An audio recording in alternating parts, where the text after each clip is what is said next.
E temos aqueles também, os de utilidade pública. Veja bem, quanto à adequação, nós temos os propriamente ditos e temos os serviços públicos de utilidade pública. Qual é a diferença básica? Que os serviços de utilidade pública são delegáveis, e os delegáveis significa que é por contrato, né, por outorga, né, não é por outorga, quando é por outorga, aí é o caso do serviço público propriamente dito, ou chamado de essencial, que aí se dá por lei. Então, vejo que os propriamente ditos são indelegáveis. Então, serviço de polícia, né, vários serviços que são essenciais, esses serviços não podem ser delegados, eles não podem ser passados para outra pessoa, seja uma entidade pública de direito privado ou uma empresa do setor privado, eles não podem ser passados, porque eles são indelegáveis. Então, os serviços públicos de natureza propriamente ditas, os chamados essenciais, e esses não. Agora, os de utilidade pública, que são chamados de pró-cidadão,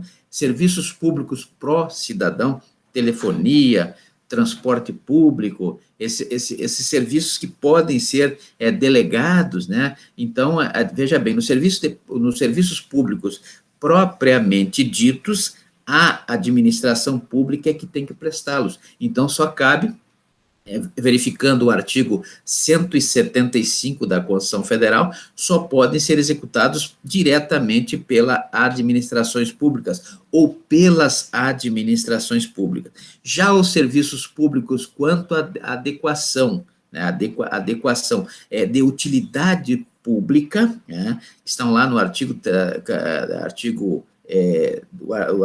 Lei 3.365, de utilidade pública, né, as desapropriações de utilidade pública, obedecendo o que prescreve o artigo 5º, inciso 24 da Constituição Federal. Então, é aquilo que serve para a sociedade, e ele pode ser prestado ou por outorga ou por delegação. Outorga quando a lei determinar, ou delegação quando for através do contrato administrativo, lá do artigo 5º, o contrato administrativo do artigo 54 da Lei 8666 de 93. Então, veja bem, o serviço público propriamente dito, serviço público propriamente dito, que são chamados serviços essenciais, eles são praticados pela própria administração pública de forma direta, nos termos do artigo 175 da Constituição Federal. Então, veja que lá se dá por outorga, ou seja, por lei, outorga por lei. Então, a lei vai dizer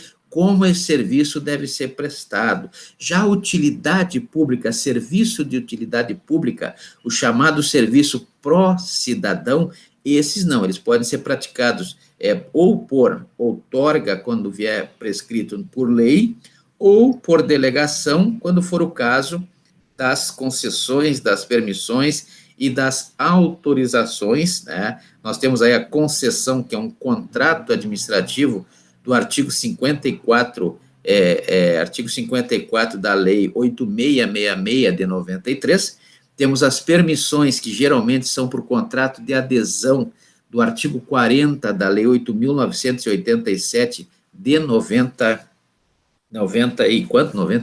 Não, 90, 8487 de 95, 8487 de 95, não é verdade? Então, nós temos lá no artigo 40 o contrato de adesão, que normalmente se destina às permissões administrativas, ou por autorizações, aí lembrando que existe essa questão doutrinária, cuja alegação é de que o interesse é do privado, portanto, não seria aí uma forma de prestação de serviço indireto, mas existem correntes que defendem que é sim uma prestação de serviço, uma prestação de serviço de forma indireta, a autorização, embora, junto com a permissão, seja um ato administrativo, não é um contrato, é um ato administrativo, né? E um ato administrativo unilateral, portanto, discricionário. Discricionário é quando a administração pública vai ter a oportunidade de fazer um juízo de conveniência e oportunidade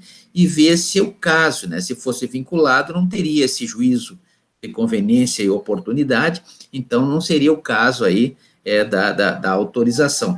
Mas quando há a possibilidade, né, do ato administrativo discricionário, onde a administração pública poderá fazer um juízo de conveniência e oportunidade, e aí ver se é o caso ou não, né? Aí nós poderemos ter o contrato de autorização. Não existe previsão quanto à autorização na Lei 8987 de 85, que é a lei que regula as concessões públicas e as permissões públicas. Embora as concessões públicas sendo um contrato administrativo e as permissões públicas são atos administrativos. Porém, a permissão pública ela deve ser precedida, assim como acontece com a concessão pública, da licitação pública, conforme prevê o artigo 37, inciso 21 da Constituição Federal. Por quê? Porque na autorização pública, normalmente para pouco tempo, sendo precária, sendo um ato discricionário unilateral, não há necessidade de que se faça o processo de licitação do artigo 37, inciso 21 da Constituição Federal. Então, veja que nós temos aí essas diferenças na possibilidade da administração pública, levando em consideração o que prescreve o artigo 175 da Constituição Federal, prestar serviço indireto. Como é que o Estado presta serviço indireto? Através das concessões, das permissões ou das autorizações públicas, né? Então, nós temos aí a prestação de serviço indireta, né?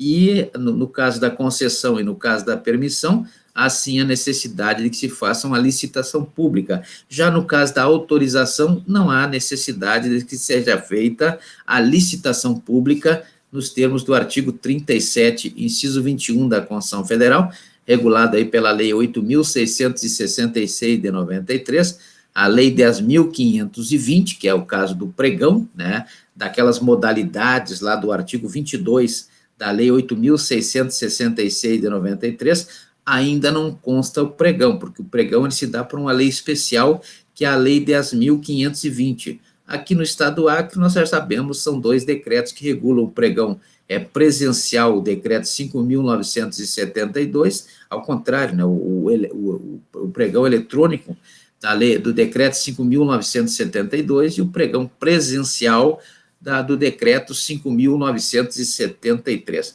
Muito bem. Então, continuando aí com a classificação que nós já vimos na aula passada, mas vamos dar uma repassada no conceito de Eli Lopes Meirelles, né?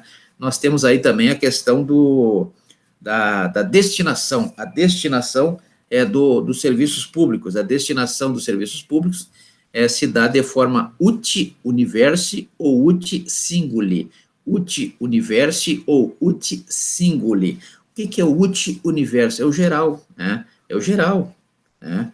Calçamento público, todas essas obras que são para a sociedade, não tem como identificar o destinatário, não existe como identificar o destinatário, então são as chamadas, são chamados serviços públicos uti universi, ou seja, uti gerais, né? São gerais, serviços gerais, para toda a sociedade, não é para um ou dois indivíduos, é para toda a sociedade. Então, na verdade, não há como identificar o destinatário nesse tipo de serviço público, quanto à destinação, quanto ao destinatário, não é verdade? Eu não sei se eu estou falando a palavra certa, mas é isso mesmo, destinatário, né? Então, pode ser uti universi ou uti singuli, né? Então, uti singuli é quando é identificável, né?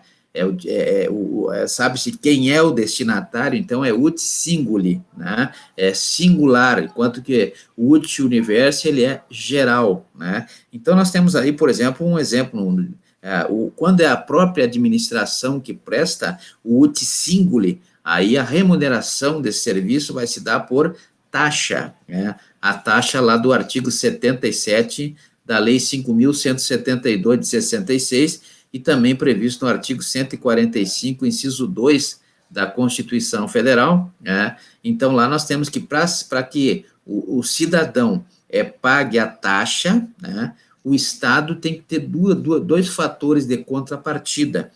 Exatamente a prestação de serviço público indivisível, direcionável, identificável o seu destinatário, por isso a destinação da classificação, né? E o outro é o poder de polícia do artigo 78 da Lei 5.172 de 66. Então, vejam que nós temos aí, quando for a própria administração pública que vai prestar esse serviço público uti singuli, né, para o cidadão individual, né, então a remuneração vai se dar por taxa, porque o serviço público ele é pago pela sociedade, ele é pago pelo cidadão, de uma forma ou de outra ele é pago pelo cidadão, né, então, por exemplo, vamos pagar com imposto, não, imposto está lá no artigo 16 da Lei 5.172 de 66, que não existe vinculação entre a ação da administração pública e o pagamento do contribuinte, né?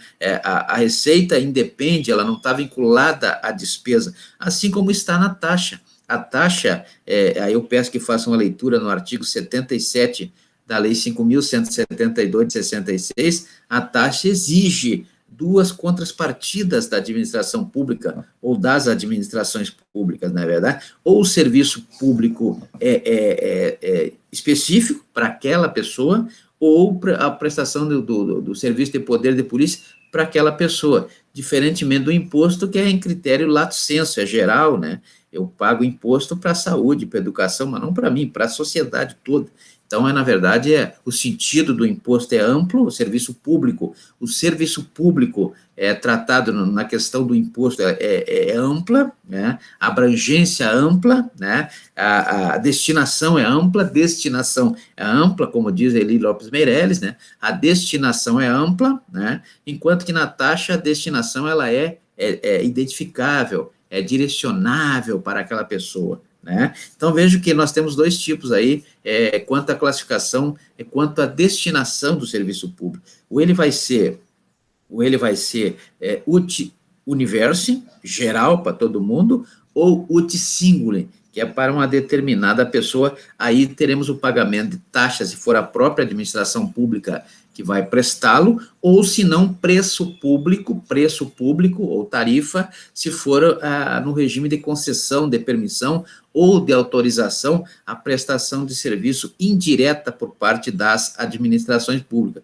Então, dêem uma olhada na súmula 545, súmula 545 do STF, súmula 545 do STF, né, que nós temos lá essa questão aí, da diferença da taxa para a tarifa, da taxa para o preço público. Quando o serviço for prestado pelo setor privado, como é o caso das concessões, das permissões e das autorizações, aí nós teremos, a remuneração se dará por preço público ou por tarifa, né? Quando for a própria administração pública, aí será a remuneração por taxa, conforme prevê o artigo 77 da Lei 5.172 de 66. A terceira forma de classificação do Eli Lopes Meirelles é quanto à especialidade, né? Olha, estou trocando essa palavra hoje direto, essencialidade, como eu já falei, essencialidade, ou seja, qual é o serviço que é essencial e qual é o que não é essencial. Então, isso nós temos lá no artigo 10, da Lei 7.783 de 89, que é a lei da greve no setor privado, no setor privado, né? Então, nós temos aí a questão nós já vimos aí que, quanto à adequação, nós temos aqueles crimes que são próprios e que são impróprios, né? Sejam eles propriamente ditos ou de utilidade pública, né? Vimos que existem os crimes próprios, que são aqueles prestados pela administração, aqueles que a própria administração presta, que a remuneração, como eu falei, se dá por taxa, e os impróprios são aqueles que a administração pública transmite a um terceiro, né? Esse terceiro pode ser um concessionário, um permissionário, ou mesmo um autorizado, né? Pode ser, a execução do serviço vai se dar por exemplo, uma concessionária, uma concessão pública da Lei 8.987, então nós teremos aí próprio e impróprio. O impróprio, a concessão. A concessão, por exemplo, a responsabilidade, aquela responsabilidade lá do artigo 37, parágrafo 6º, da Constituição Federal, do artigo 43 da Lei 10.406 de 2002 e do artigo 25